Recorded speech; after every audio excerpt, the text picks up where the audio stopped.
Hi, it's Angel. I'm your ASB president. And I'm your ASB vice president.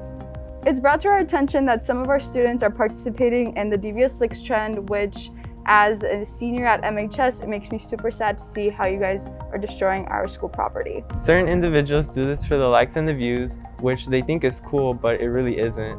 I agree with Angel because as ASB and as our teachers, our custodians, we try so hard to make our school look nice and clean for you guys. Now we're going to pass it on to Mr. Herrera, our head custodian at MHS, and he's going to show you how this trend is affecting his job for the worse.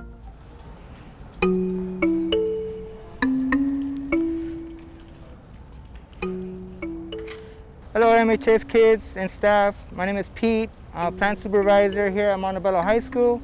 I just want to express how bad the situation is. When a restroom is destroyed, we have to close the restroom. When you close the restroom, that means there's less restroom for the kids that do need the restroom, and that's very heartbreaking when we have to close the restroom because they need a restroom, and you're over here trying to find a restroom that's open because the other ones have been destroyed.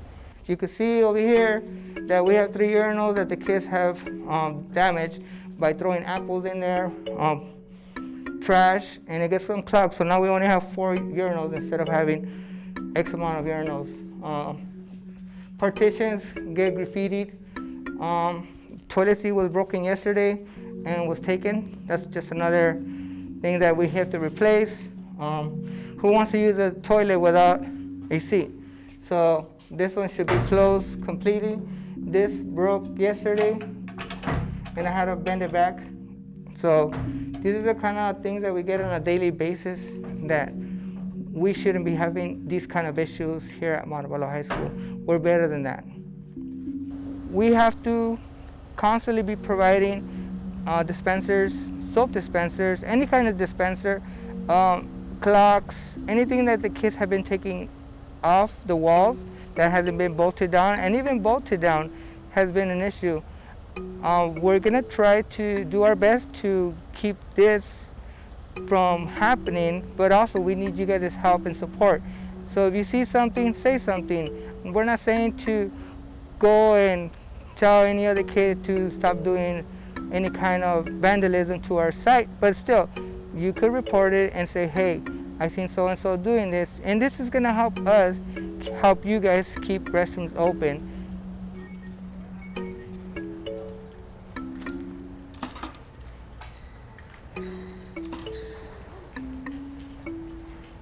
So again, more trash left behind from lunch when it's so simple just to pick it up and dump it in the trash.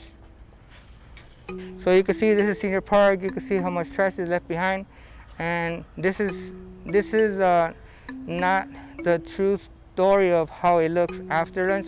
Usually the tables are gathered with trash, but our staff usually picks it off the tables and we will dump it in the trash cans, or else we'll pick up the trash from the floor. This is also an ongoing battle with trash after nutrition and lunch.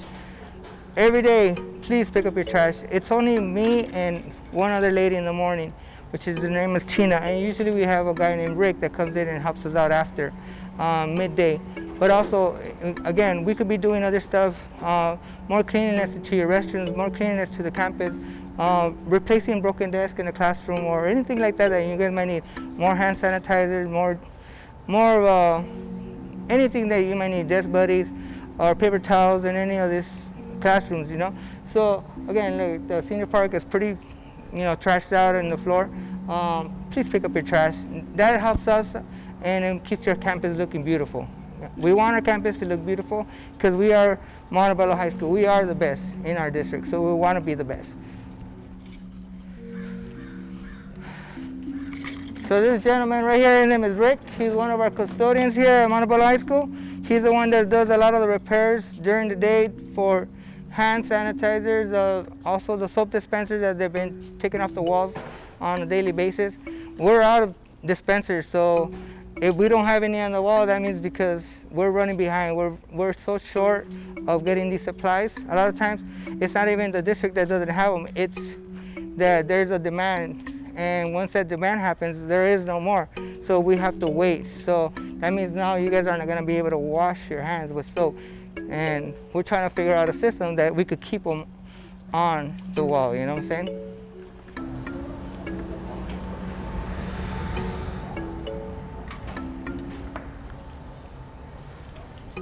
We are allocated 130 cases of water, and these 130 cases shouldn't be going within 2 days.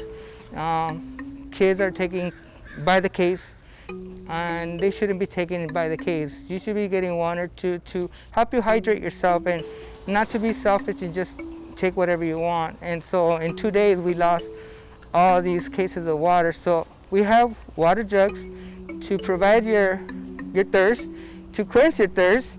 The district has been providing this for you guys, which is 130 cases, and we get about 15 bottles of 5-gallon jugs of water. So we have plenty of water in here, so you can see that. So at this moment in time, this morning I put out 26 cases of water. In one day, 26 cases of water have been gone. So now we don't have any water for today. We have these water jugs that we provide for you guys, and we have plenty of water over there, and we have plenty of water of station waters. And also we have cup holders that have been removed and taken, so now kids cannot use the water cups because they're gone now. So please don't take it's a tube, and you'll see some over there, but we're missing for the dispenser, and we're missing those. So we need those, guys. Please don't take them because we need them. So this is a dispenser that I'm talking about. So out of 5, we have 3 left. We have these Brita water machines. They do work. They're censored. So this is very clean water as well as this water. But you can see the mess. The kids are not being careful. They're just randomly making a mess with the water. So please take care of the water. Be gentle. Take your time with it. There's no need to rush. There's plenty of them, all right, guys? Again, if you need water cups, ask somebody for water cups. If you need like soap in the restrooms, please ask the office or campus security. Somebody will help you out in that situation. Anything that you guys might need, we're here to help you guys. We're here to help you guys. You guys are our students. You guys are our livelihoods. We're here for you guys, okay? We all work here because we love kids. That's why we're here. We're not here because we hate our jobs. We come to work because we're happy. We love our jobs. And I come every day. I've been at MHS for 12 years, and I love it here. This is my family, my kids. This is my home.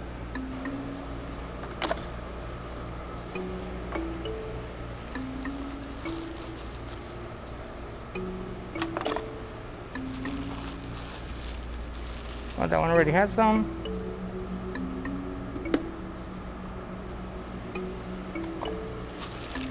All right. When we have vandalism, we have a cost. It doesn't just cost per item. Remember, a dispenser might cost $10 to replace, but you still need a person to install this, right? You still also need to purchase these items that doesn't just come around so easy. Our warehouse has only limited amount. So imagine if I ordered a case which was 20 dispensers, soap dispensers, and those 20 have been gone in less than 2 weeks. So a case might have costed us at least $50. $50 times all the schools in our district, it adds up. That's money that's being taken away from you guys for programs or stuff that you guys might need for extra activity stuff. So when you don't take care of your school and waste, just even like damaging like a urinal that was broken recently, a restaurant had been closed for 2 weeks because we didn't get a plumber for that timeline because we didn't have that many plumbers in our district. We have very limited resources and very limited employees in this district. We have very few painters. We got 3 painters in our district, 4 plumbers, 3 carpenters, and so on and so on. Here in our site, we are fully staffed, but you gotta remember, we have COVID, people get sick, or we have injuries, and we don't have no subs to help that situation. So we all have to do the extra work. The cost of a urinal or a toilet, it's gonna cost about at least $200. You gotta pay the hourly wage of a plumber. He's gonna have to repair this, and this costs the district money and so on. So if this continues this trend, our district is wasting thousands of dollars just in maintenance. And again, this is gonna take money away from getting the schools painted, planting flowers, planting trees, just doing all the extra stuff that makes our school look beautiful. So everything costs money. When you have an employee that's constantly working overtime because he can't catch up, it wears and tears in his body. And these people they're human. We all get tired. We don't always want to be here on a Saturday. We don't always want to be here extra time at work.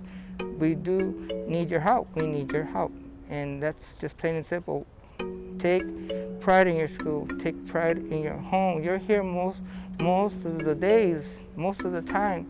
So help us out. Help yourself out. All we need is a little bit of help. We also want you guys to remember, by not having access to soap, water, or our restrooms in general, it causes our school to have bad hygiene overall, which also causes viruses and germs to spread much easier. Now I'm going to pass it on to an administrator who will talk about the consequences students may face if they participate in this trend.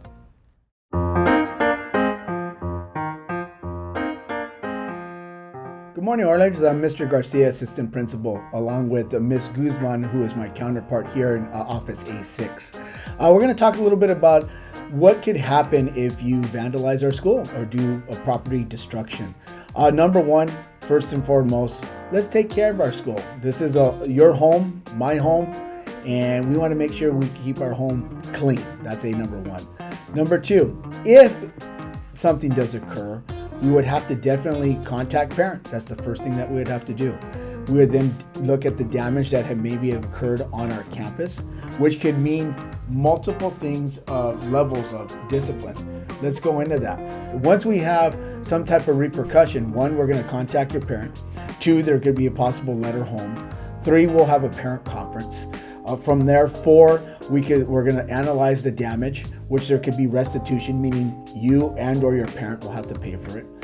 Four, we could have you, if you're spray painting or marking on a room or buildings, you'll be cleaning it up possibly. Those are some vital things. Now, if the damage is very extensive, we will be another thing we could do is call school police, and they'll be taking a police report, and it's over $500. You could be looking at a major fine, and it's a violation of the law. One other consequence that we could also be looking at too is in-house suspension, where you'll be staying in the office all day and doing your work on Google Classroom. And the other one we could be looking at is out-of-school suspension, where it could be anywhere from 1 day to 3 days, and or expulsion. That's the most severe, where you would no longer be in our district. The thing that we could also look at too is placing you to an alternative school, maybe CDS, Community Day School, because we are looking to make sure we have model citizens here at Montebello High School. So think before you do things, and think before you possibly deface things or destroy things. Remember, this is your home, and this is something we want to keep clean, and we want to make sure we take care of our home. The consequences can be very heavy, so think before you act. Thank you very much for your time. We hope the information we provided you was valuable and you understand where our point of view and perspectives are coming from, and we hope you can take this information and truly think about what you can do to help our school stay safe and clean. So let's keep working together to keep our school clean and make it fun for everyone. Go Oilers! Oilers!